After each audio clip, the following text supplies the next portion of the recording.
Olá, nós vamos prosseguir o nosso curso de Geografia e hoje nós vamos falar de um tema muito importante para o seu vestibular. É um tema que aparece com frequência, o relevo, especialmente o relevo brasileiro.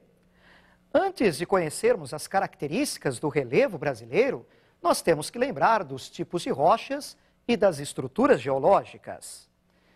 Vamos conhecer um primeiro tipo de rocha através do nosso quadro. As rochas magmáticas são formadas pelo resfriamento e solidificação do magma. Esse resfriamento e solidificação do magma pode ocorrer no interior do planeta. É um resfriamento lento que leva à formação de um tipo de rocha magmática chamada de intrusiva ou cristalina.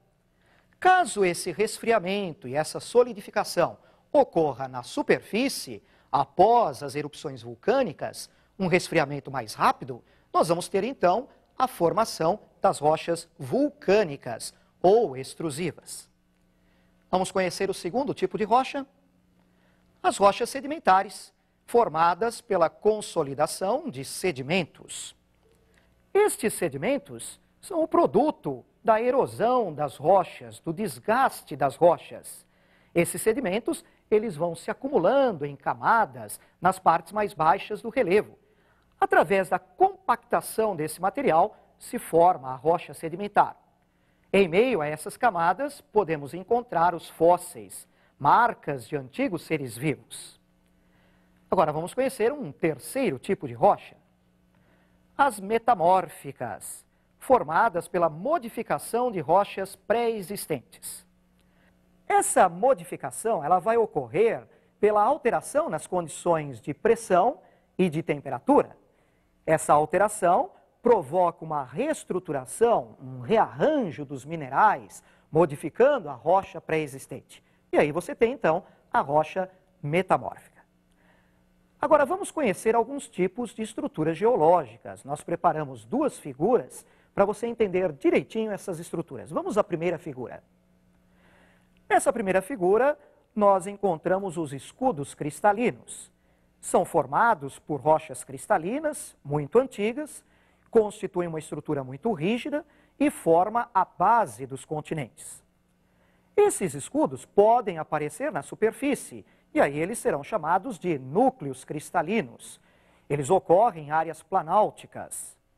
E encontramos aí também as bacias sedimentares. Essas bacias sedimentares são formadas, como já vimos, pelo acúmulo de sedimentos nas áreas mais baixas do relevo. E elas vão aparecer com frequência em depressões e principalmente em áreas de planícies. Essas estruturas geológicas que você acabou de conhecer são muito comuns no Brasil. Agora nós vamos conhecer um outro tipo de estrutura geológica. Vejam a figura. Os dobramentos são formados por pressões laterais em pacotes de rochas sedimentares. Essas rochas dobradas formam montanhas e as montanhas agrupadas formam as cordilheiras. A porção superior da dobra, a porção convexa, é chamada de anticlinal. E a porção inferior, a porção côncava, é chamada de sinclinal. Esse sinclinal, evidentemente, forma os fundos de vales. Você pode perceber as encostas das montanhas chegando aos anticlinais. Os dobramentos modernos, que deram origem às grandes cordilheiras, a Cordilheira dos Andes, o Himalaia, os Alpes, esses grandes dobramentos se formaram no período terciário da Era Cenozoica. Mas o Brasil não sofreu a atuação desses dobramentos modernos. O Brasil, portanto, não tem esse tipo de estrutura geológica. E como é o relevo brasileiro? Se nós falarmos em características gerais, podemos lembrar que é um relevo, na sua base, de formação muito antiga. A base é formada por um escudo cristalino muito antigo e estável. E, superficialmente, formações sedimentares, depósitos de bacias sedimentares. O relevo brasileiro já foi muito desgastado pela erosão. Apresenta altitudes modestas, não possui áreas vulcânicas ativas e não apresenta os dobramentos modernos. No nosso relevo, são muito comuns os planaltos, as planícies e as depressões. Vamos conhecer o mapa do relevo do Brasil? Vejam, nós podemos verificar nesse mapa as planícies, que são poucas, os planaltos, já com grande destaque, e também as depressões, cobrindo boa parte do território brasileiro. Esse relevo brasileiro, ele pode ser subdividido em várias unidades. Durante a aula de hoje, nós vamos dar destaque para algumas unidades mais importantes. Vamos procurar destacar 2 planícies, 2 planaltos e 2 depressões para vocês. Vamos voltar ao mapa, portanto, e vamos conhecer 2 planícies. Nós temos aí a planície litorânea e a planície amazônica. Na planície litorânea, que é estreita, alongada, nós temos algumas interrupções. Alguns costões rochosos interrompem a continuidade da planície litorânea. São as chamadas falésias ou barreiras. A planície amazônica acompanha o curso do rio Amazonas e de alguns dos seus afluentes, formada por terrenos sedimentares de origem fluvial e marinha. Essa planície amazônica, ela pode ser didaticamente compartimentada em 3 níveis. Vamos conhecer esses 3 níveis da planície amazônica através de uma figura? O nível mais baixo, junto aos rios, recebe o nome de planície de várzea e está permanentemente alagada. Numa porção um pouco superior, os tesos, que sofrem alagamentos durante a época das cheias dos rios. E numa altitude um pouquinho mais elevada, a terra firme. Essa planície de terra firme não sofre alagamentos. Quanto aos planaltos brasileiros, a primeira coisa que podemos lembrar é que eles apresentam formas de relevo muito variadas, muito diversificadas. Nós vamos conhecer 2 deles. Vamos voltar ao mapa, então. Podemos destacar aí para vocês o Planalto Atlântico e o Planalto da Bacia do Paraná. No Planalto Atlântico, uma forma de relevo característica, importante, são os mares e morros. Esse planalto, ele é formado por superfícies onduladas, muito erodidas, muito desgastadas, cobertas originalmente pela Mata Atlântica, pela floresta tropical. No Planalto Atlântico, também encontramos algumas escarpas formando serras, como, por exemplo, a Serra do Mar, ou então a Serra da Mantiqueira. No caso do Planalto da Bacia do Paraná, uma forma de relevo típica é a cuesta, erroneamente identificada como serra. Por exemplo, a Serra de Botucatu, no interior de São Paulo. Nas cuestas, nós observamos 2 camadas de rochas. Numa porção inferior, uma camada sedimentar, de arenito, e, superficialmente, uma camada de rochas vulcânicas, o basalto. O basalto, quando decomposto, dá origem ao solo de terra roxa. É um solo muito fértil, muito importante para a agricultura. Vamos conhecer agora 2 depressões do Brasil. Vamos voltar ao mapa. Quanto às depressões, podemos destacar a depressão sertaneja e a depressão periférica.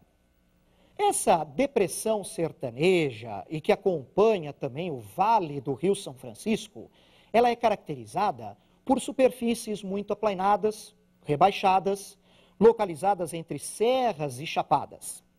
A forma de relevo, chapada, é comum no Brasil, na região do sertão nordestino e na porção central do território brasileiro.